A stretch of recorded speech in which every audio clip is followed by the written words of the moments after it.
ফজলুর রহমানের এলাকায় রাজাকারের খবর আছে। কি ফজলুর রহমানের এলাকায় রাজাকারের খবর আছে? আল্লাহর রহমত বললাম, যদি কোনো মানুষ না খায় ঘুমায়, পরের দিন আমি খাবো না, ওর ঘরে খাওয়ান দেবো, তারপরে আমি খাবো। আমার বিরুদ্ধে কিন্তু জামাত অনেক চক্রান্ত করবে, এটা আপনারা বুঝতে পারবেন। যে আমাকে ফজু পাগলা বইলে অপমান করছে যারা জামাত শিবির, আমারে যদি আল্লাহ 5 বছর বাঁচায় রাখে, আমি দেখায় দেবো কত ধানে কত চাল। কারে কারে চেহারা গুলা খুললে দেখাইতে হবে যে এইগুলো হলো কুৎসিত চেহারার মানুষ, ইসলাম ধর্মের নামে এরা ব্যবসা করে। হ্যাঁ, রাজাকারদের বক্তৃতা শুনে মানুষ মুসলমান হয়েছে কি? হ্যাঁ, ওদের কালকে 10,000 মানুষের লাগে নাকি আয়োজন করছিল, 200 মানুষ হয়েছে না। কারণ ফজলুর রহমানের এলাকায় রাজাকারের খবর আছে। কি ফজলুর রহমানের এলাকায় রাজাকারের খবর আছে? এই সন্ধ্যার সময় একটা কথা বলে যায়, বাবুর দিকে আমার চোখ পড়ছে। বাবু হইল অষ্টগ্রাম সদরের চেয়ারম্যান। আমি যদি এমপি হই, ঘুমাইবার আগে আল্লাহর কসম করে বলছি, বাবুকে জিজ্ঞাসা করব, তুমি তোমার মেম্বারদেরকে জিজ্ঞাসা করছো আমার অষ্টগ্রাম সদর ইউনিয়নের কোন ওয়ার্ডের কোন গরিব মানুষটা না খায়া ঘুমাইছে? আল্লাহর রহমত বললাম, যদি কোনো মানুষ না খায়া ঘুমায়, পরের দিন আমি খাবো না, ওর ঘরে খাওয়ান দেবো, তারপরে আমি খাবো। আমি কসম করে, কসম বলবেন প্রত্যেককে দিবেন।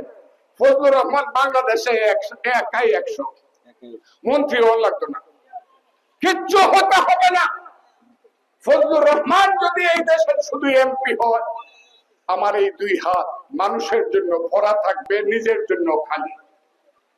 আমি হব আলেকজান্ডার, দিগ্বিজয়ী আলেকজান্ডার। মৃত্যুর সময় 2 হাত খোলা থাকবে, ডাক্তাররা আমার লাশটা নিয়ে যাবে, কারণ আল্লাহ বলবে, ওই যে ডাক্তার বলো চিকিৎসা করে ভালো করব, যাকে আমি নিয়ে যাই তাকে ডাক্তার রক্ষা করতে পারে না। ডাক্তার আমাকে কবরে নিয়ে যাবে, আর 2টা হাত খালি থাকবে। মানুষ দেখবে, আইছিলাম আমি মায়ের ঘর থেকে খালি, আমি যাইতেছি খালি। সম্পদ কিছু না, সম্পদ হলো জঞ্জাল। আমি আপনাদেরকে তাই বলি, আমাকে একটা সুযোগ দয়া করে দেন, দিবেন কি? কারো কারো কথা শুনবেন না। একটা আমার বিরুদ্ধে কিন্তু জামাত অনেক চক্রান্ত করবে, এটা আপনারা বুঝতে পারবেন।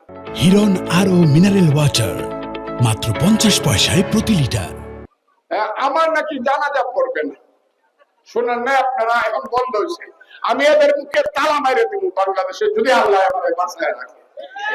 যারা বলছে ফজলুর রহমানের জানাজা পড়বে না, আমি দেখাই দিব এই অন্যায় কথা বলার কারণে তাদের শাস্তি কি হয়। যারা আমাকে ফজু পাগলা বলছে, আমার চেয়ে বয়সে 50 বছরের ছোট, যে আমাকে ফজু পাগলা বলে অপমান করছে যারা জামাত শিবির, আমারে যদি আল্লাহ 5 বছর বাঁচায় রাখে, আমি দেখায় দেবো কত ধানে কত চাল।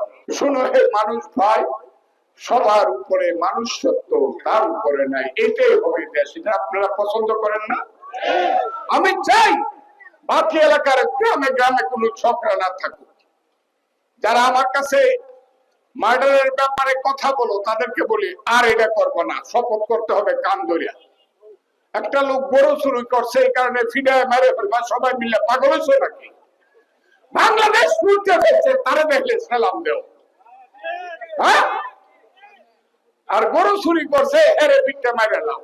ওই যারা বাংলাদেশটা লুট করছে, হাজার হাজার কোটি টাকা লুট করে যারা পলায় গেছে, ওদেরকে ধরে পিঠা করো। আমি তোমাদের কথা বলছি, তোমরা তো মারো নাই। আমি প্রশাসনকে বলবো, পুলিশ প্রশাসন, ইলেকশনের আগে দয়া করে এই কেসে আমি আপনাদেরকে বলি, না জানি না শুনে এসে অনাত্মক দেওঘরের মানুষকে দৌড়ায় না, আমি আপনাদেরকে অনুরোধ করে গেলাম। আমি সেই কথা আপনাদেরকে বলতে চাই। আমি ভাটি এলাকাকে সোনার এলাকা, সোনার এলাকা বানাতে চাই। বাংলাদেশে যখন ইলেকশন শুরু হবে, যেই সব জামাতের বড় বড় লোকেরা বড় বড় কথা বলে, বিএনপিকে গালাগালি করে, আমাদের শহীদ প্রেসিডেন্ট জিয়াউর রহমানকে গালাগালি করে, দেশনেত্রী বেগম খালেদা জিয়াকে অসম্মান করে আপনি তারেক রহমানকে যে বাজে কথা বলে স্লোগান দেয় ওইগুলোর ঠিক করার লাগে আমার ওইখানে পাঠান, আমি এগুলো সব ঠিক করব। আমি দাবি করছি দলের কাছে আমাকে পাঠান। কারে কারে চেহারাগুলো খুললে দেখাইতে হবে যে এইগুলো হলো কুৎসিত চেহারার মানুষ, ইসলাম ধর্মের নামে এরা ব্যবসা করে। ইসলাম ধর্ম হলো আসল, সেই ধর্মে আল্লাহ রাসূল কোরআন, তার নাম হলো শরীয়ত, তারপরে আছে তরিকত, তারপরে আছে মারিফত, তারপরে আছে হাকিকত। এই চারটে যারা বিশ্বাস না করে তারা ফুল মুসলমান না। এই দেশে ইসলাম আছে সুফিবাদ, ওলিয়া উলিয়া, গাউস কুতুব, দরবেশ, হযরত মাইনুদ্দিন চিশতি রাহমাতুল্লাহ আলাইহি, হযরত বখতিয়ার খাকি, নিজামুদ্দিন আউলিয়া, হযরত শাহজালাল শাহপরান, ওই গেসুল তালাশ কল্লা শহীদ শাহ নাসিরউদ্দিন বখতিয়ার, আর যারা এই দেশে ওলিয়া উলিয়া, গাউস কুতুব, দরবেশ আছে তারা হচ্ছে ইসলাম। এটা কারা কারা বিশ্বাস করেন বলেন তো দেখি? হ্যাঁ, রাজা কাব্যের বক্তৃতা শুনে মানুষ মুসলমান হয়েছে কি? হ্যাঁ, ওদের কালকে 10,000 মানুষের লাগে নাকি আয়োজন করছিল, 200 মানুষ হয়েছে না।